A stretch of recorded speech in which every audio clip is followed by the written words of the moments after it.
Namaste. I'm Dr. Robert, and this morning on 5-ish Minutes with Dr. Robert, the subject is money Shakti. Money, like all sorts of other Shaktis, needs to be kept in motion. We have many Shaktis in our lives, but money is an important Shakti and one that has become of paramount importance in the world in which we exist today, the modern world. The thing that is probably most important to remember about Shakti is that it must always stay in motion. Shakti is the dynamic force in the universe. And when Shakti is prevented from moving, problems will occur. Of course, problems also occur when Shakti moves too quickly and one becomes exhausted. So this applies to the prana Shakti in your body. You must accumulate a certain amount, but you must also use it every day so that your body remains connected properly to the world in which you live, to your environment. So this applies to money also. We have to examine the concept of yoga kshema, which I will define in Sanskrit. Apraptasya prapanam yogaha, praptasya rakshanam kshemaha.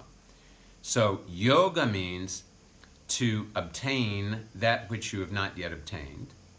And kshema means to protect that which you have already attained. So if we think over the space of a modern life in a modern world, we're going to have to work during our working years to collect money that we will then have available hopefully to us to spend when we are hopefully not having to work a full day, i.e. when we become older. So we have to know how much to earn and how much to hold on to. And we have to know how to employ what we are going to employ. And there are a number of ways at looking at this question, some of them a little more esoteric than others. For example, our Jyotish Guru, Mantriji, always used to say that if a person has visited a new city and will be doing some sort of business in that city that may involve the potential for profit, the first thing he or she should do on arriving in that city is to go out and spend some money. That is, to inject some money into the economy so that the economy will be able to return that to you. You are sort of priming the pump to ensure that the pump can deliver to you some of that which is destined to come to you.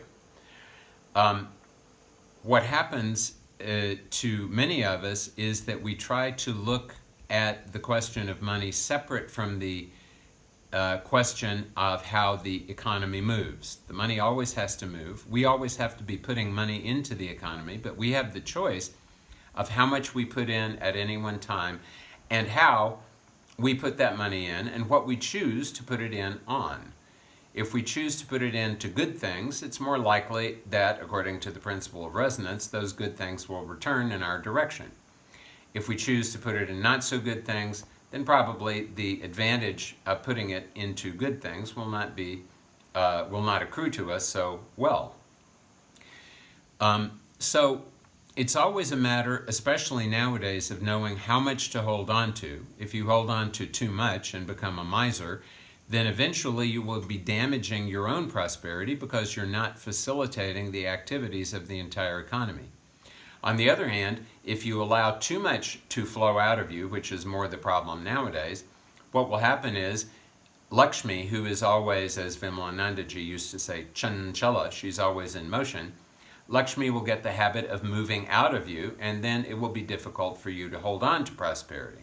So it's very important to get an idea of how much you need to take into your bank account, how much you need to hold on to, and how much and when and in what way you need to spend so that you have a healthy relationship with money that is balanced, and then you and the economic environment can also be existing in a healthy relationship in the same way that you want to exist in a healthy physical and mental relationship with the physical and mental environments.